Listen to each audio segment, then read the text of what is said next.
Dr. Amir Benton moved like water through the chaos of the night shift, steady, silent, essential.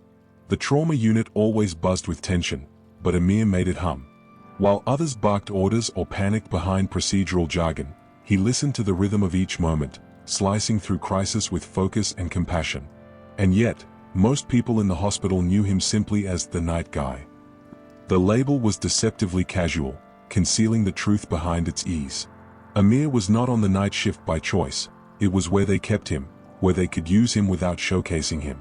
For 5 years, he'd served as the anchor of the hospital's graveyard hours, handling more emergencies than the entire daytime surgical team combined. But when promotion lists were posted or plaques were awarded, his name was never mentioned. At best, he got polite nods. At worst, suspicion, "You're very sharp for someone your age," or "You're not too emotional for trauma work, huh?"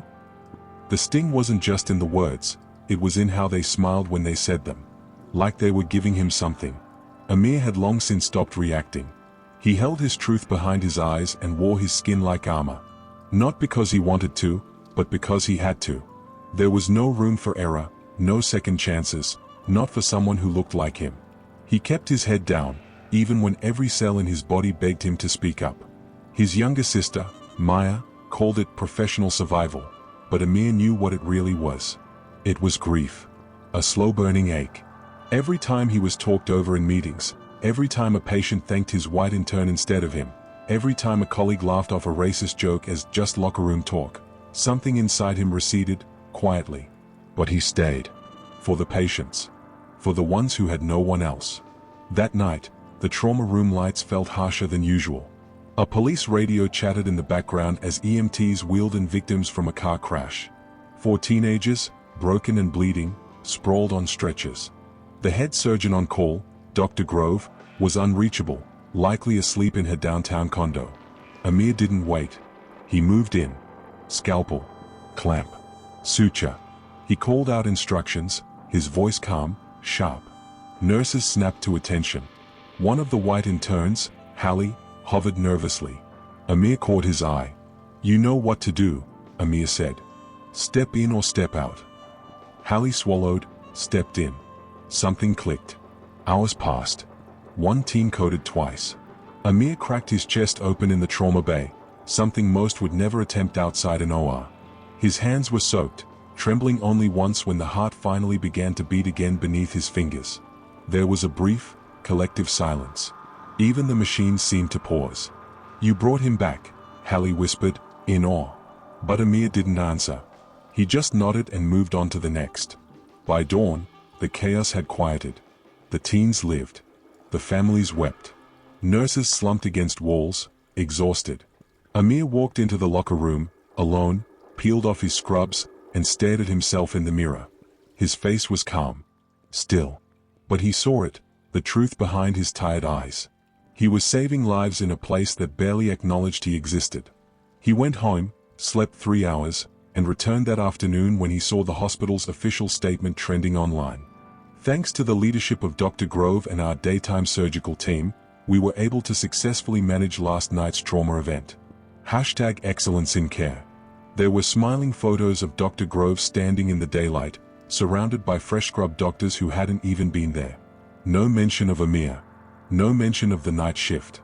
He read it once, then again. Something cracked, not loudly, but sharply, like the snapping of an old bone that had healed wrong. This time, he didn't look away. He walked to Nurse Claudette's station. "They're lying about it, you know," she said before he spoke. He nodded. "I'm done being quiet." She looked at him, her old eyes misty with something like relief. "Took you long enough." The next day, Amir posted his story online. Not with rage, but with truth. He wrote about the years of erasure, the endless nights, the patients he'd saved, the systems that pretended he didn't exist. He included timestamps, records, even surveillance footage. He didn't name names, but the silence was broken. Within hours, it exploded. First the nurses shared it. Then former patients. Then journalists. The video from the previous night, recorded by the mother of one of the teens, surfaced. It showed Amir, blood-soaked and calm, leading the team, performing surgery in the hallway. "He saved my son," the woman tweeted. They didn't even thank him. The hospital scrambled. Dr. Grove offered a private apology and a public reassignment. The board called Amir in, offered him the chief of trauma position. A title. A bigger office. More money. He declined. Instead, Amir asked for something else. He requested a formal investigation into racial discrimination at the hospital. He requested funding for a mentorship program for black medical students. He requested policy reform, and he got it. Because now, the world was watching. And when the spotlight tried to land on him, he stepped out of it. Months later, a new clinic opened across the street from the hospital. It was simple, no shining marble, no press releases. Just a clean, warm place where underserved communities could receive care from people who saw them. Amir worked there now. Still quiet. Still steady. One morning, he stood at the window and watched the sunrise hit the hospital across the street. He saw the same tower, the same stone, the same broken system. But this time, he didn't feel small. Because he had built something they couldn't touch.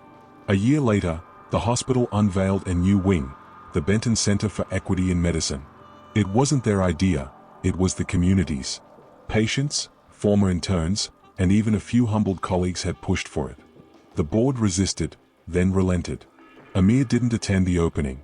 He was across the street, suturing a child's hand while her mother clutched a tattered coat and whispered thanks.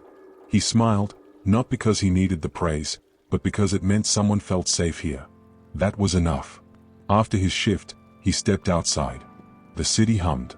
Across the road, the new sign gleamed in the afternoon light. His name etched in glass. For everyone to see. Maya joined him on the curb, handing him coffee. You finally let them put your name on something. He took a sip, eyes on the clinic, not the hospital. Let them? No. They just finally saw what was already there. She leaned on his shoulder. Proud of you, big brother. Amir nodded, quiet as always. The world had tried to make him invisible. But now, every life he touched whispered otherwise. In the end, he hadn't raised his voice. He had simply lived, fully, in the skin he was in. If you enjoyed this story, don't forget to like, share, and subscribe for more.